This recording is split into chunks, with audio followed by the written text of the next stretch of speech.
கிறிஸ்துவுக்குள் பிரியமுள்ள சகோதர சகோதரிகளை, பலன் தரும் தேவன் எபிசோட் 1882 கர்த்தரை துதிக்கிறேன், மகிமைப்படுத்துகிறேன். இந்த நாளிலும் எரேமியா 3ஆம் அதிகாரம் 23வது வசனத்தை நான் வாசிக்கின்றேன். குன்றுகளையும் திரளான மலைகளையும் நம்புகிறது விருதா என்பது மெய். இஸ்ரவேலின் ரட்சிப்பு எங்கள் தேவனாகிய கர்த்தருக்குள் இருப்பது என்பது மெய்யே. இஸ்ரவேல் தேசத்திலே அந்த காலகட்டங்களிலே இயேசு கிறிஸ்து பிறப்பதற்கு முன்னாடி வாழ்ந்த ஜனங்கள் குன்றுகளையும் மலைகளையும் நம்பினார்கள். நல்லா கவனியுங்கள். அநேக ஜனங்கள், பெரும்பாலான ஜனங்கள் இஸ்ரவேல் நாட்டிலே அல்லது யூதேயா, கலிலேயா, சமாரியா பகுதிகளிலே குன்றுகளையும் திரளான மலைகளையும் நம்பினார்கள், பணிந்து கொண்டார்கள். அதை விருதா என்று எரேமியாவுக்கு ஆண்டவர் வெளிப்படுத்தினார். அப்ப எது சரி? தேவனாகிய கர்த்தருடைய ரட்சிப்பு, கர்த்தரை தொழுது கொள்ளுவதுதான் சரி என்று சொல்லி எரேமியா மூலம் வெளிப்படுத்தப்பட்டது. இன்றைக்கும் இந்த செய்தியை கேட்டுக்கொண்டிருக்கிற என் அன்பு சகோதர சகோதரிகளே, கர்த்தரை தொழுது கொள்ளுவதுதான் சரியாக இருக்கும்.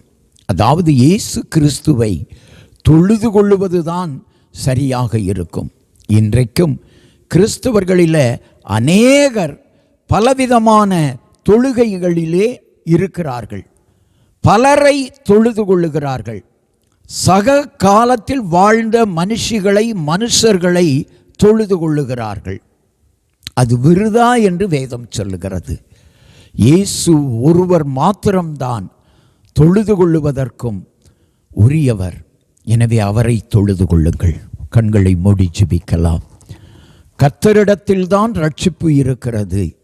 ரட்சிப்பு கர்த்தருடையது என்று சங்கீதக்காரன் 3ஆம் அதிகாரம் 8வது வசனத்தில் சொல்லி இருக்கிறார். எனவே ரட்சிக்கிற கர்த்தரை தொழுது கொள்ளுங்கள். பாதுகாக்கிற கர்த்தரிடத்தில் வாருங்கள். உங்களை பராமரிக்கிற கர்த்தரிடத்தில் வாருங்கள். ரட்சிப்பு கர்த்தருடையது.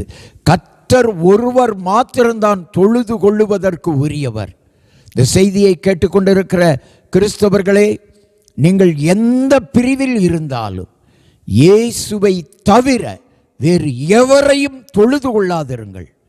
கர்த்தர் ஒருவர் தான் தொழுது கொள்ளுவதற்கு உரியவர். மற்றவர்களை தொழுது கொள்வீர்களானால் அது விருதா என்று சொல்லி வேத புத்தகம் சொல்லுகிறது.